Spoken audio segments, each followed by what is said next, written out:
Sorry, I'm almost there.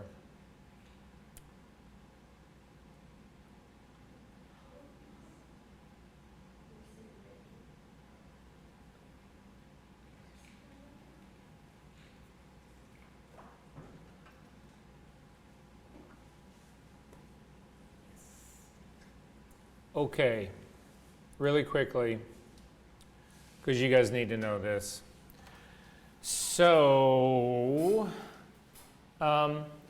this is sort of a blow up of a sensor. Did you guys know that every sensor in the world was, for the most part, they're very special, incredibly expensive ones, but pretty much for the most part, whatever, they're all grayscale. They have no idea what color is. All they do is count light that hits it's all grayscale. There is no color in this at all. So that becomes a problem, because if you are shooting in black and white, this works perfectly. And what happens is, in this situation, this is what a sensor literally has, these things, they call them light cavities or photo buckets or whatever. And light comes in here, and you can imagine, let's say that this little pixel right up here, let's say it completely fills up with photons. It has all 255 in it. It becomes white, right? But then let's say the one over here, nothing hits it, 0. Then that would be black. Let's say this one over here, 128 photons come into it. That would be a middle gray. Does that sort of make sense what's going on here? The problem with this whole system is that no matter what the color is, they all come in all at the same time. To fix this problem, there was a very gifted, smart guy at, he was at Kodak in the 50s. His last name was Bayer, and what he decided to do that would be brilliant about this is that he was going to take small little lenses, small little filters, and he was going to cover this so that what would happen is that, for instance, in this blue one right here, in this pixel, it would only count blue pixels. It would only count pixels that came in that were photons that were actually blue light. Does that sort of make sense? So the way a filter works is the same way color works in this room. So for instance, if you look at the exit sign right there, the reason we're seeing it as red is that it absorbs all the colors in the rainbow except for red. It reflects red. Filters work the exact same way, except they let the color of the filter penetrate. So in this case, you can see that in this blue situation right here, blue can actually go through the blue filter, whereas it doesn't really reflect the red and the green, whatever. It actually absorbs the red and green. The red and green actually get absorbed in the filter, but blue comes through. Does that sort of make sense what's going on here? And so this worked out really well in terms of a system of building a color image, but the problem is that we need to have an RGB value at every single one of these locations. So this is only going to count green. This is only going to count blue. This is only going to count red. That's all those are going to happen. Does that sort of make sense what's going on here? And if you make these things small enough, and in a way they really are small enough, whatever, you shouldn't really see too much of this, but that's not what happens here. So what ultimately happens is this. This is a full color image right here. This is what your sensor sees. Literally like this. They are these discrete squares of one color. That's all they see. Does that sort of make sense? However, to have a full res image, you need an RGB value at every single one of these sites. So this is how they do it. So without getting too deep in the math, it's relatively simple, so don't get too nervous about this. If we take this pixel right here, this is a red pixel. Make sense? Red light hits it, and it simply counts the red light that comes through, and we have the R value for this. But what we don't have is the green and the blue value. So to come up with the green and blue value, it takes this green, adds it to that green, adds it to this green, adds it to this green, divides by 4, and that's the value of green it gives to this. But that means that green is all made up by math. It's not legitimate. Does that make sense, what's going on? In blue, it does the same thing. It adds this blue to this blue to this blue to this blue, divides by 4, and that's the value of blue that goes here. All of that process introduces softness, because you're taking information from all around it and bringing it up into here. You're softening that image. That is what pre-sharpening is all about. But to go to Michael's question, when he was talking about scanning film, what a lot of times will happen in scanners is that it will do a 3-pass scan. So the first pass, it covers the entire sensor in a red filter. It does one read and then comes back out. It covers the entire sensor in a green filter, does one read, comes back out, and then does the entire reading of the sensor covered in a blue filter, does another pass and comes back out. And therefore, you don't get any of this averaging. You get perfect resolution because you're getting an RGB value at every single site. There's actually 4x5 backs, scanning backs that'll do the same thing. So you can't shoot people with them. A lot of people will use them for doing landscape work, but it's this giant back, and it's literally a 3-pass. So your shutter opens up, and there's it's like a photocopier. There's a line thing that comes across, a sensor line that comes across, and then it comes back, throws up another filter. It does a second pass, throws up another filter, does a third pass. One is red, one is green, one is blue, and it stitches it all together. However, say what?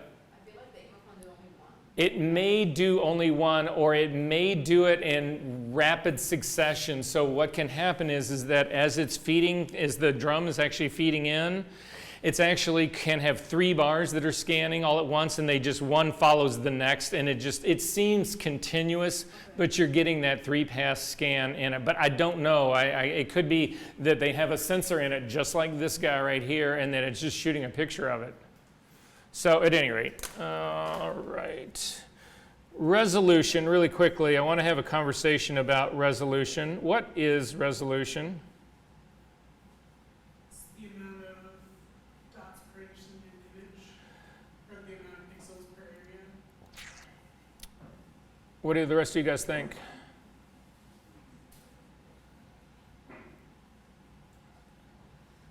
Isn't it the amount of pixels in the sensor?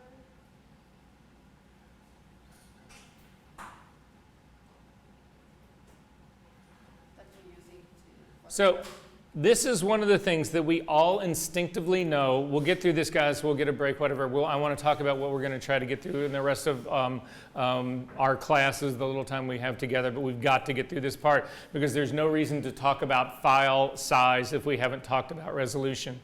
So resolution is one of those things that I think instinctively we all feel like we know. Sure, what's resolution? Oh, I know I just need big resolution because I want to make big prints, you know, all that kind of stuff, whatever.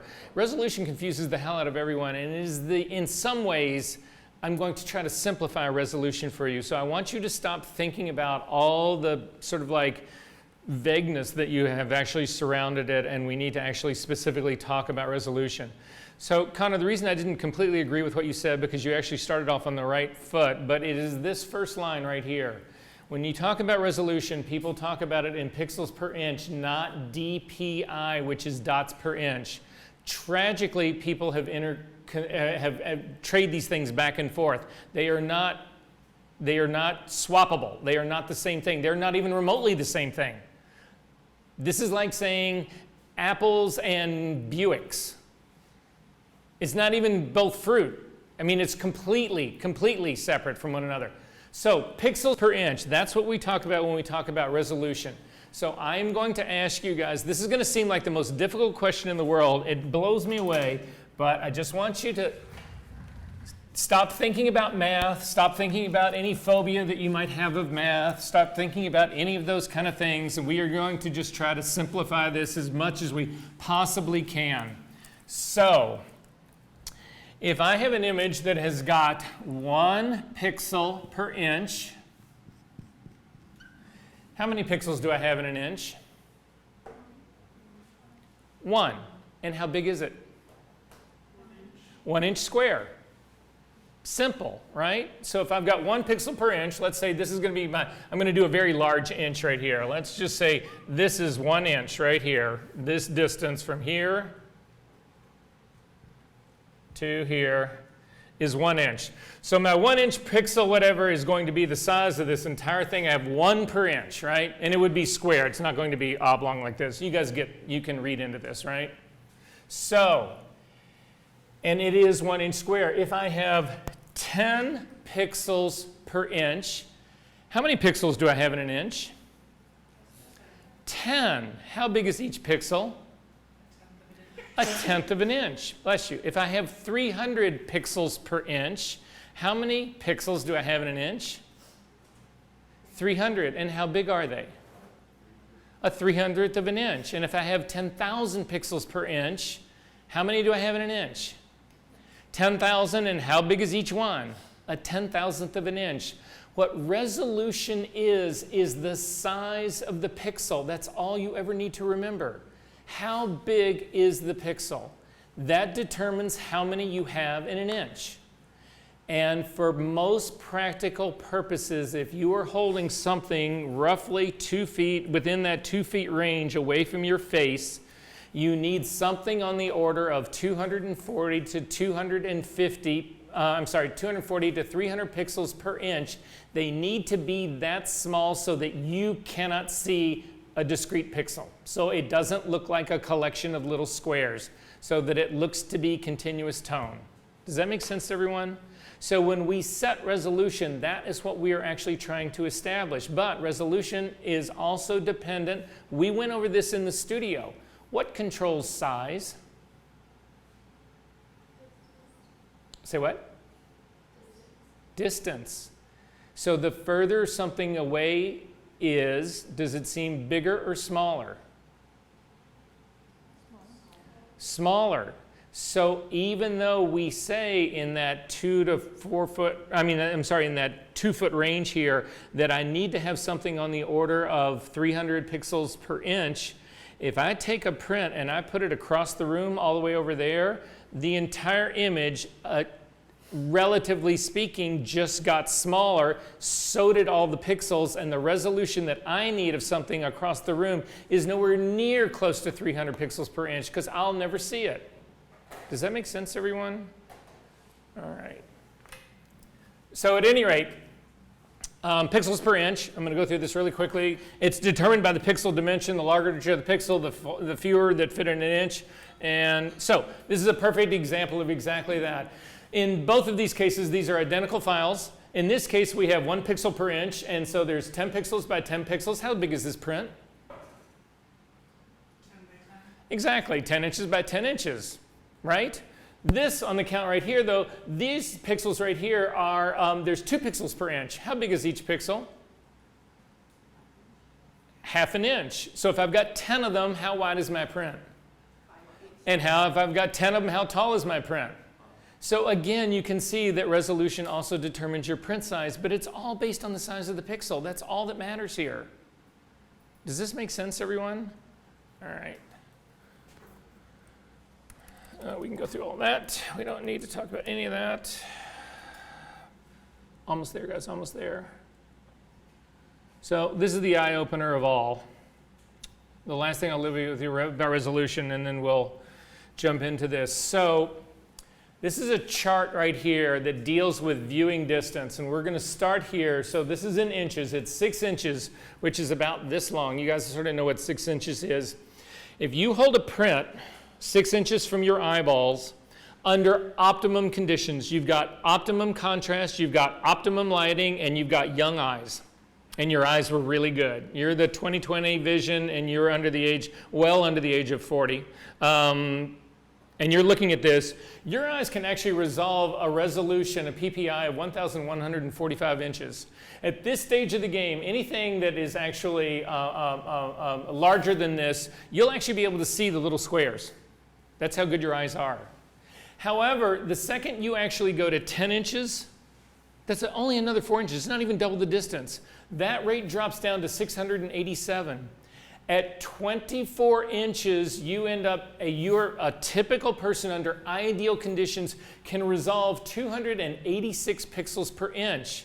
This is where the whole 300 pixel per inch printing thing came from, is this right here. Nobody just decided, well, fuck, 300 sounds good. Yeah, let's do 300. Why not? It all had to do with simulating continuous tone.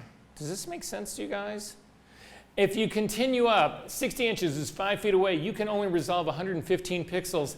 At 600 inches, which is 50 feet away, your pixel, what your eyes can resolve is 11 pixels per inch. That is almost 1/10 of an inch per pixel. But because it's so far away, it seems smaller to you. All of these, every single one of these, appears identical to you. So this, at a really high PPI resolution, at 6 inches, that print seems identical in size to you as this does at 50 feet away. But this print is well over 10 times bigger than this image. Does this make sense? So how do you figure out what your size is going to be if you don't take distance into consideration? And how many of you are sharpening your prints and building distance into that?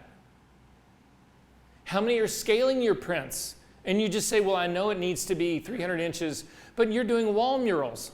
So you're doing 300 pixels per inch and your file is 50 terabytes and you can't print it because there's too much data and it chokes every system that you've got. Does this make sense where we're going with here?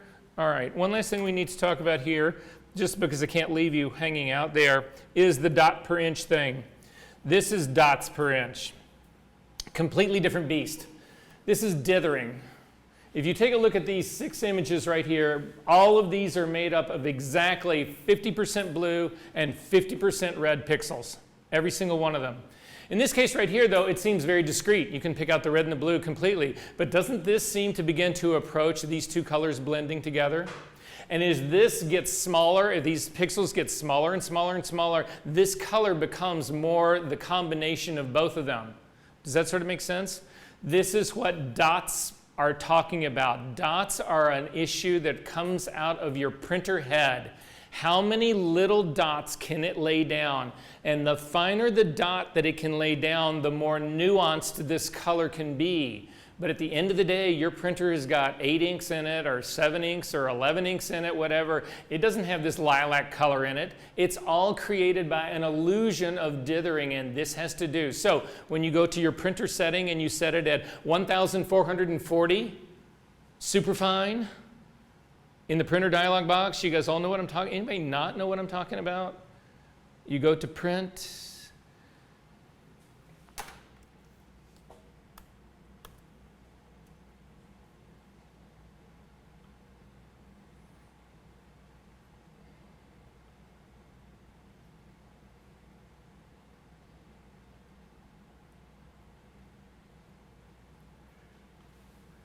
It's not going to let me get to this. We'll look at this actually later, but it's when you're in your printer settings, you set your media type, and it comes down and it gives you an option. In some cases, you'll have draft at 350 or 360 PPI, DPI, and then sometimes, but the standard of what most of us use are 1440. You can actually go up to 2880. You don't get more resolution out of that. You just get more nuanced color.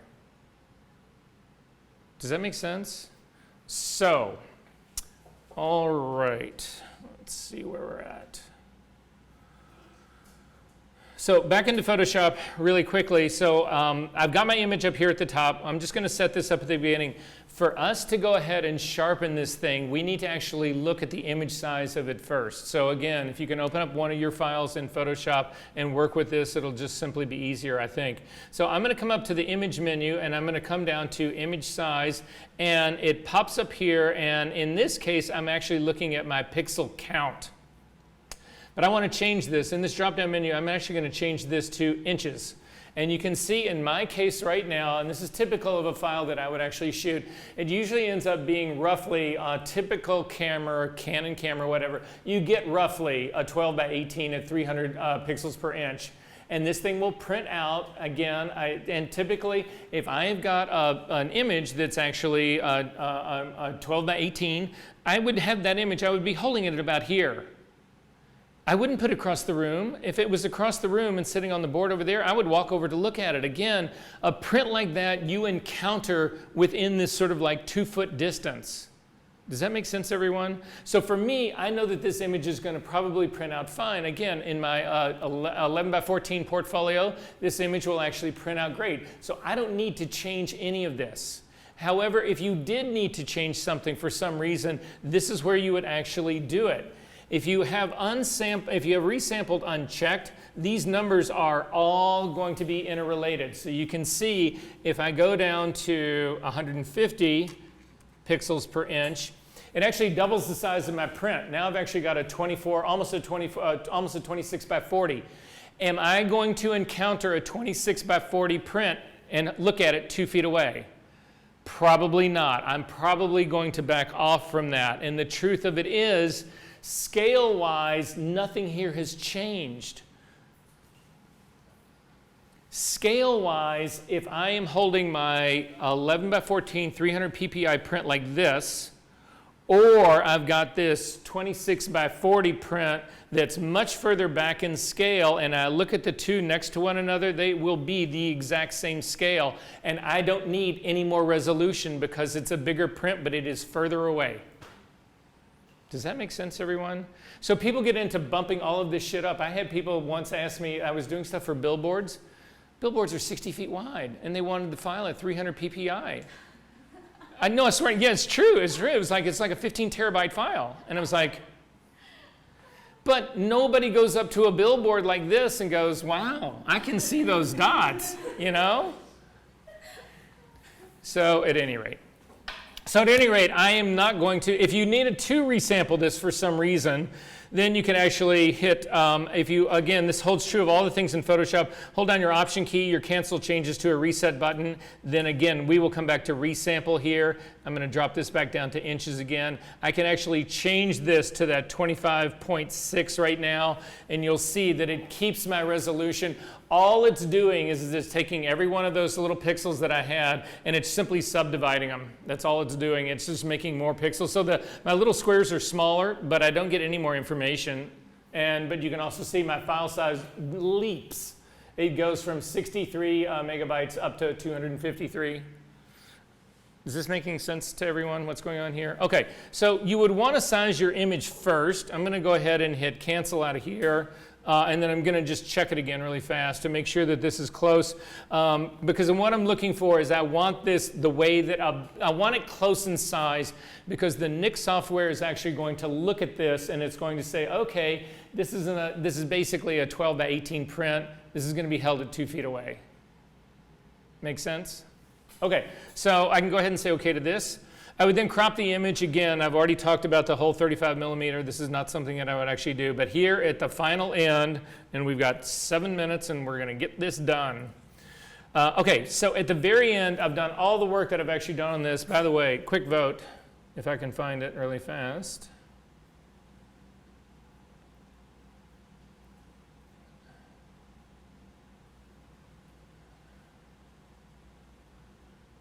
Background or sky? Background? I thought so too. Okay, up at the very top. So I've got a whole bunch of layers in here. If you take a look at my layer stack, this is kind of what's going on. It's all stuff that you guys have seen. I've got my original version down here. I've got a color fill. I put a gradient on the color fill. I'm considering other options in this. I've got a spill removal in both of those. I've got, again, I'm blurring part of the body because this is it's a edge motion issue right here. So this is what that guy is actually, that's what that guy's doing.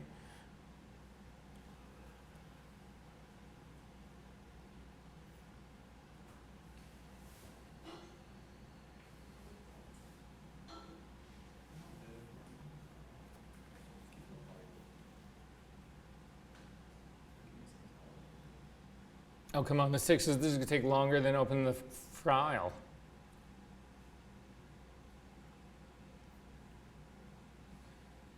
Okay, and then this part at the top is simply to pull the eyes back. So that's all I've got going on in here. So this is going to be, let's just for argument's sake say this is my final image. Select your very, very top layer. Hold down Command, Option, Shift, and hit the letter E, and it does an entire merge stamp version of everything. So everything that I had going on here has been laid into this layer, and you want to double click on that, and you want to call this Sharpening.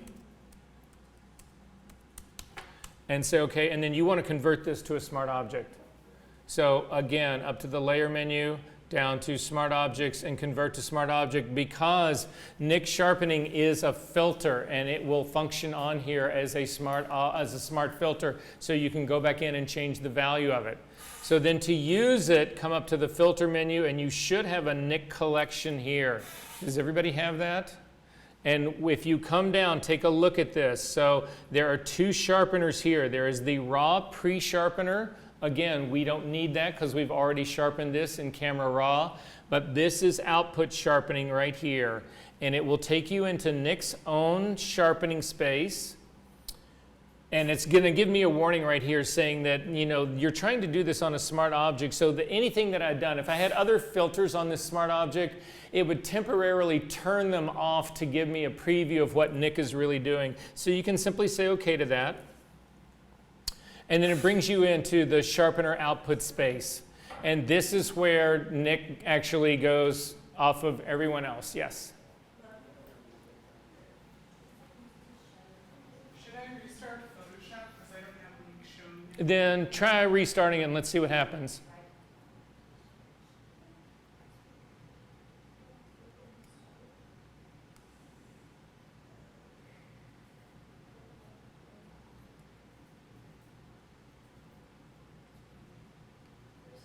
Yeah. Yeah. Have you restarted since you installed it? Yeah.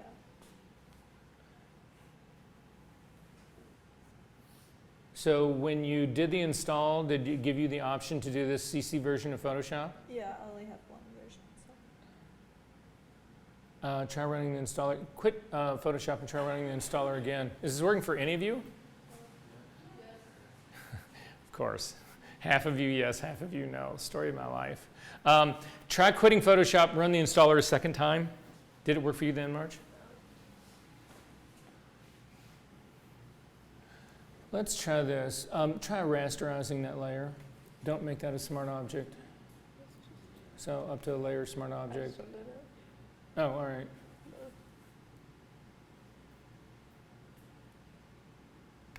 Let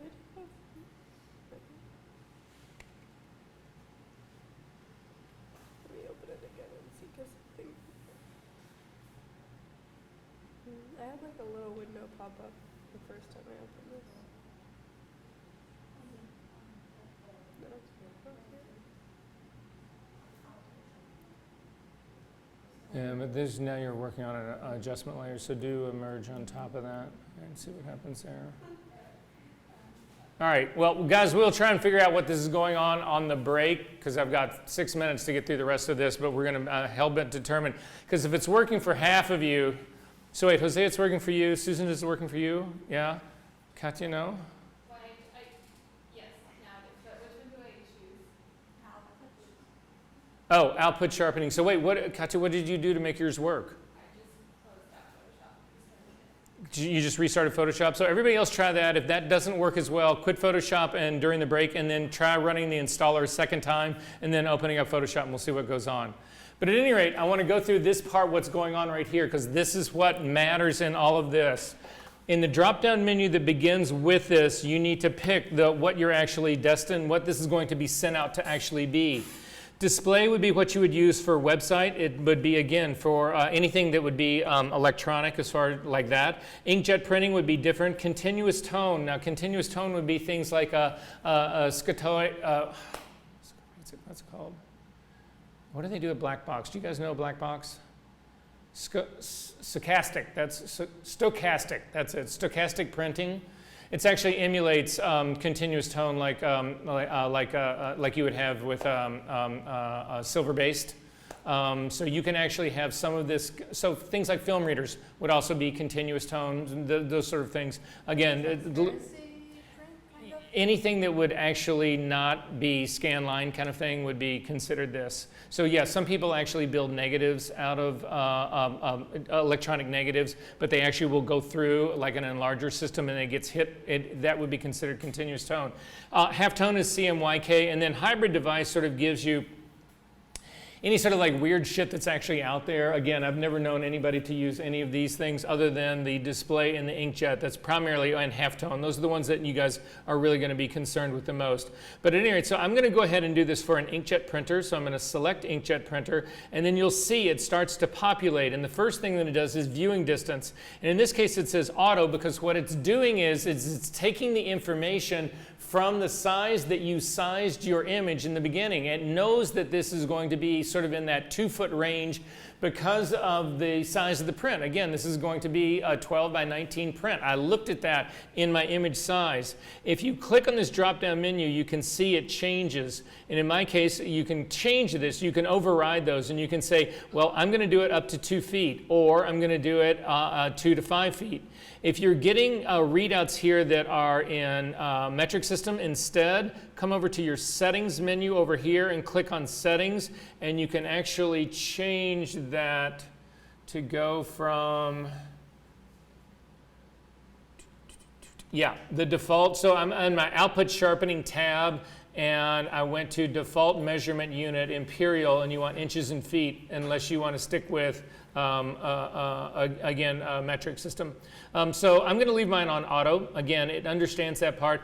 paper type. If you click on this drop-down menu, this is where you choose the kind of paper that you're actually outputting to, because again, glossy paper uses less sharpening than matte paper. Matte paper, you get more dot gain, more ink spread, so you need to sharpen a matte paper more than you would a glossy paper to end up with the same appearance in this. So in my case, I primarily work on matte, so that's what I would actually pick for this.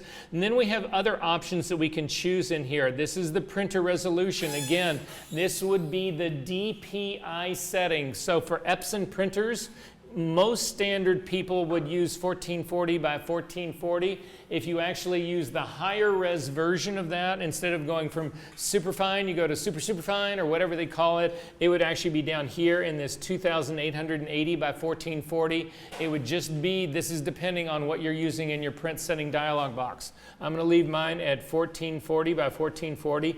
And then you actually have an output strength. And in this case, what that's really saying to you is that these are issues now that will allow you to put your taste into this. There's also things, structure and local contrast and focus. This just goes on and on and on. I would strongly suggest, until you get comfortable with this, that you leave the rest of this at its default settings.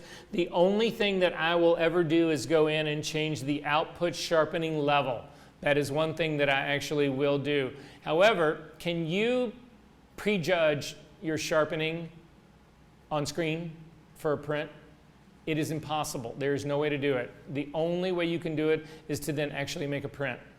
So that once you made the print, if it seemed too strong to you, you would come in and drop this output strength down. And I'll drop it down anywhere. I'll leave it, my range is 100 to 50%. That's typically where I go. There's a before and after in this. You can see it's this line right here. There's another one that sits right up here. If you hover over the line, you can actually see, you'll see a series of befores and afters. And look at the difference in the skin tones right here. You can see how crunchy this after gets, whatever, and how soft the original file is. Again, the reason that this is as crunchy as it is it's because when I actually do this print on this piece of this kind of paper, the dot gain is going to soften all of those edges up. And in theory, what I'm going to get is the before. So then I'm going to simply say OK to this. Again, it's a smart object, so it's not going to be permanently set in stone. And again, it's actually now made a smart filter for me. If I zoom in really quickly in this and take a look at what it's done, you can see, again, if you turn the sharpening on and off, you can see what it's actually put in. And you can see that some people would say, oh, well, that seems a little bit of haloing to me. That actually does not seem like haloing to me, but it does seem extremely crunchy. But again, when I went to print this out, it would then resemble what my original file looked like on screen. Make sense to everyone? Are there questions about this? This is a game changer, guys. Again, nobody that I know who ever went down this road has ever gone back. So when you do test prints or you're sending out to lab, getting a new familiarity with the paper, would that be then you're trying to get the color profile and the sharpening? Both. In the same Absolutely, file? absolutely, And absolutely. I don't wanna waste that test print. No, you don't want to waste that test print. And so what I would do, I would make a print just to test that. And I would do like, say this, this, like her face, right? So I had skin, hair, eyes, eyebrows, lips, maybe that kind of stuff. And then I would do a whole series of sharpening ranges on it so that I only had to get one test print back, but that had all of the different versions on there that I could possibly do. Make sense? Okay, so I've got 2:31. If we could be back at 2:45, then we'll decide on what we're going to do the rest of the day, and then all of next week as well.